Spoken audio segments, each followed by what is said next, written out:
Boom! What's up, Unlimited Lifers? Coach Corey here. Together we'll do it better. And today is day number 4 of your 30-day life challenge. Cruising along right now. Hopefully you're getting a little bit more comfortable pushing that button. Today we're going to be covering another one of the 3 E's. So yesterday you should have done one. Today we're going to do another one, and then we'll ultimately finish up the 3 E's tomorrow. So again, just a reminder, the 3 E's are entertain, encourage, and educate. And an example of that would be, I'm going to go ahead and try to do maybe just an entertaining story for you, right? So earlier in this challenge, I talked about my first experience with entrepreneur, where I was selling pencils and stuff like that in the 4th grade. Ultimately, my senior year of high school, here's my entertaining story. Hopefully you find it entertaining. When I was in high school, my senior year of high school, I graduated back in 2000, so this was like 99, 2000 year.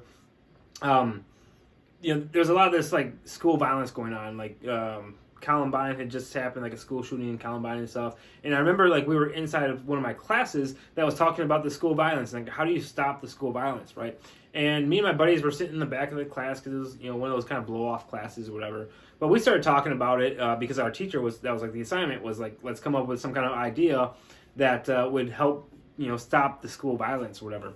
So we're all brainstorming back in the back of the classroom, and I remember thinking, if the kids just had a way of getting their frustrations out, right? Because we all know, like being in high school and stuff, being a teenager in general is just a weird experience, right? Like there's a lot of stuff going on. You're coming into puberty and all this stuff. And anyway, I was like, if there's just a way that we can get our frustrations out in a safe, controlled manner, that would be the best way to do it, right? So I was like, let's do like a boxing match ring thing, right? Like at the very beginning, it was, hey, let's throw together a little Fight Club thing. And this was like literally right before the movie Fight Club came out.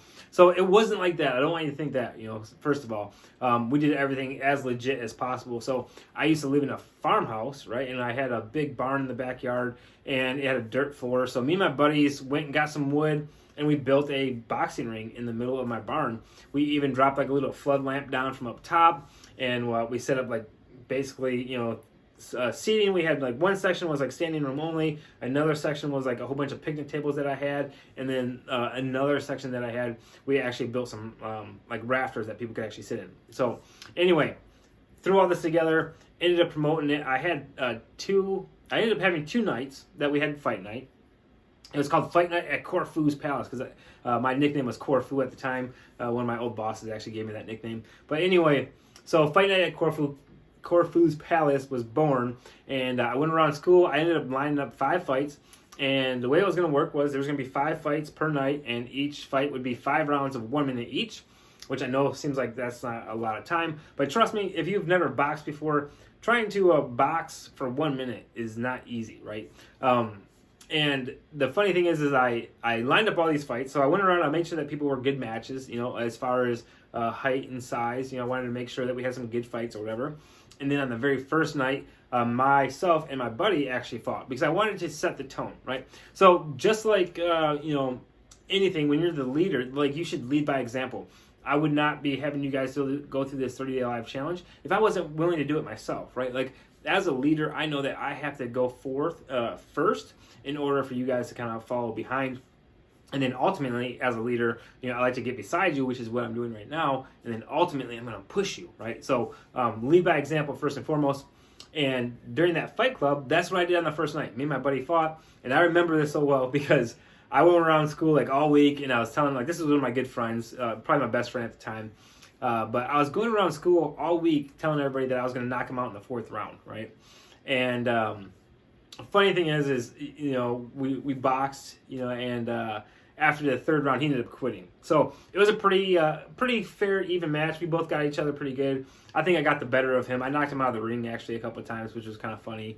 But ultimately, he quit after the 3rd round, and I knew it was going to happen. I knew he was going to quit because, again, he has this in his mindset that I'm going to knock him out in the 4th round.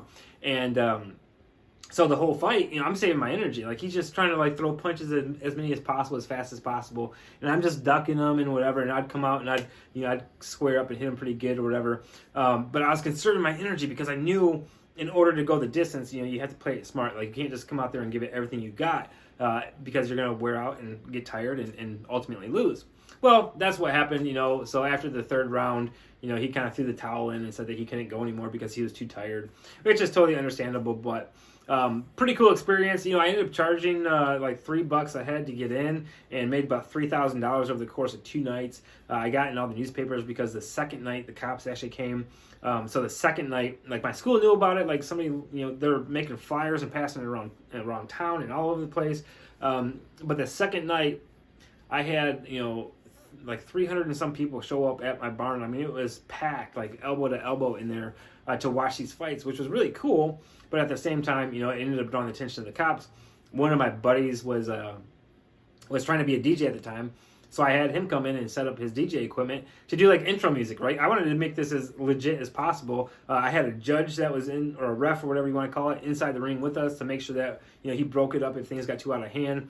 But I wanted to make sure that I went the extra mile to make sure everybody was safe. So I had headgear, boxing gloves, mouthpieces. Like, it wasn't to beat people up like the Fight Club movie, right? It was just to have fun, release some tension and stuff. All in all, it was a great event. Ended up getting put in like all the newspapers and stuff. My brother made a cool little article, or not article, but like a collage of all the articles of my little fight night experience. But hopefully you guys found that entertaining story. At the end of it, I made about $3,000 over the course of 2 nights when I was a senior in high school. And, it was just a really cool experience. The cops were actually really cool about it.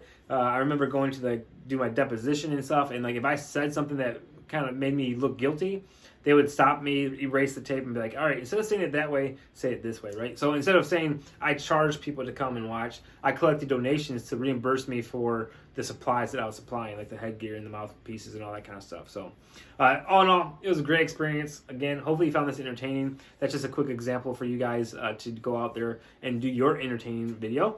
But make sure that once you're done doing your live today, first of all, hashtag 30-day live challenge, day 4, inside of the description of your video, and then entertain, encourage, educate, whatever you decide to do today. And then come back to this video and make sure that you guys click on the gold button at the bottom of this email. That way you will get the topic for tomorrow. That's the way this whole process works, right? It helps me hold you accountable, and I get to see where you're at going through the challenge. So again, go out there, have a great day, guys, and we'll see you in tomorrow's video.